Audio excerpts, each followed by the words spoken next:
Hello, this is Kevin Anadigo Strong Voice. It's Thursday, August 4th, 2022. I'm speaking to you from the former Dominion of Canada, now under common law jurisdiction within the Sovereign Republic of Canada. And in Winnipeg, Canada, this morning, our National Council of Common Law Assemblies, which represents the free will of the people in dozens of communities across Canada, that council passed a law which banishes the Roman Catholic Church from Canada and seizes all of its wealth and assets. This law was passed democratically by representatives of common law assemblies across Canada, a body far more representative than the puppet parliament and its corporate string pullers. And this law is in the wake of the admission by Jorge Bergoglio of so-called Pope Francis that yes, the Catholic Church committed genocide in the Indian residential school death camps for over a century across Canada. Now, this national law has not only declared this church banished from our territory and a criminal actor, but also it names the Canadian government as a co-conspirator in genocide because of something called a financial concordat, whereby in the last 2 years alone, $680 million is being channeled illegally from Canadian taxpayers into the coffers of the Vatican Bank to fund this genocide. And so the Canadian government, too, is named as a co-conspirator, and all federal taxes are nullified to that so-called government. Now, this has sparked a really interesting response in 4 other countries. In England, Holland, Australia, and Italy. Our contacts there and our co-workers have declared they're going to pass similar laws, banishing the Catholic Church. This has consequences far beyond simply indicting a self-admitted perpetrator of the worst genocide in Canadian history, really and in world history. For this genocide occurred all over the world under the aegis and sponsorship of the Catholic Church. It also has revolutionary implications because it's pulling the financial plug on China and the global corporatocracy that it's leading. The Vatican Bank are the financial underwriters of the Chinese expansion. Now that the Catholic Church has been banished, the wealth of the Vatican Bank anywhere in the world can be lawfully seized by the people, and that directly undermines the Chinese empire and its expansion. So this has repercussions, not just politically and within our lives, but spiritually as well. It's the outcome of a very long campaign over 25 years, and when we saw Bergoglio admit in a very blithe and offhanded way, but nevertheless admitted under the law that his church had exterminated children deliberately, because that's what genocide is. It isn't a bland term.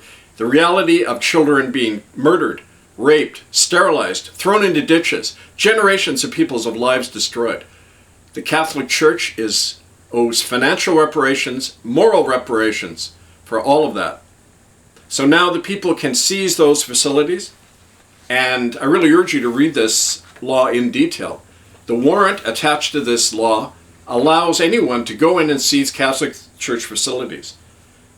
There's a universal common law lien against all Catholic properties and lands and wealth all over the world. You can literally walk into Catholic churches and seize the money out of the collection plate because under international law, that money is being used to aid and abet and fund genociding, the extermination and trafficking of children. You have an obligation to seize Catholic Church wealth now. The police are deputized in Canada. They're obligated to enforce this law, and all special privileges, benefits, and other things enjoyed by the Catholic Church in Canada or anywhere in the world are nullified. That includes the financial concordats, the papal nuncio, so-called diplomatic relationships. All of that is nullified because the Catholic Church, like the Anglican and United Church in Canada, are outlawed criminal bodies. Their officers are ordered to stand down on pain of prosecution and arrest. It's hereby ordered, and this is the final part of this, it's hereby ordered that these reclamation and expropriation actions to seize these churches and their wealth, and the Government of Canada, these are to commence a month today, on September 4th. Sunday, September 4th, this seizure of churches will occur at church buildings across Canada and around the world, Sunday, September 4th.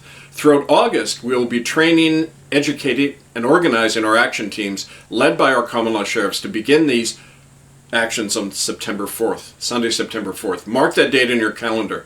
Write to us, Republic National Council at protonmail.com.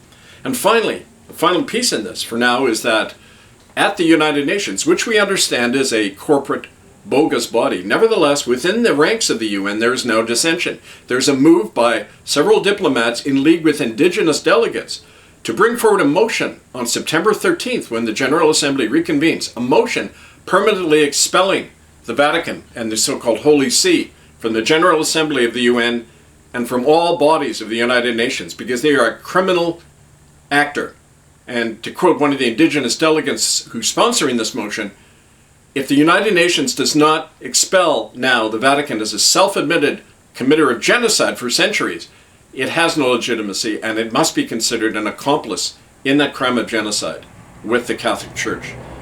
If you get this book on Amazon, Dethroning a Rogue Power, it lays out the argument that will be used at the UN, and you can get that under my name, Kevin Annett, or under murderbydecree.com, and the hard evidence of this mass murder organized by the Catholic Church for so long is found there in that book at murderbydecree.com. It's now in your hands whether this is to occur. We know that the spiritual disestablishment of the Vatican began long ago, and it's no accident that Bergoglio made his announcement in the wake of a spiritual convergence that happened on the weekend of July 23rd and 24th, when our spiritual elders all over the world gathered, like we did in the exorcism in Rome that we conducted in October 2009 that led to the deposing of Pope Benedict. Those elders gathered together and demanded that Jorge Bergoglio stand down and that his institution collapse. And sure enough, in the wake of that, he blurts out the admission. Now in spiritual exorcism, when the entity is forced to name itself, then it dies, then it's expelled from the host body. And sure enough, Bergoglio was forced to name the nature of that beast, genocide, which means extermination, the killing of whole groups. That is the nature of the beast of Rome, the Church of Rome, behind the appearance of politics and church. That entity has lived off the suffering of too many of us for too long. It is now disestablished in every way, and it's now lies in the hands of the free people of the earth to make that a reality. You can read the full text of this law and all of the follow-up actions at republicofcanada.org under Breaking News, murderbydecree.com under ITCCS Updates. Stand by for more and write to us to be involved in this campaign at Republic National Council at protonmail.com. This is Kevin Annett, Eagle Strong Voice. Stand by for more.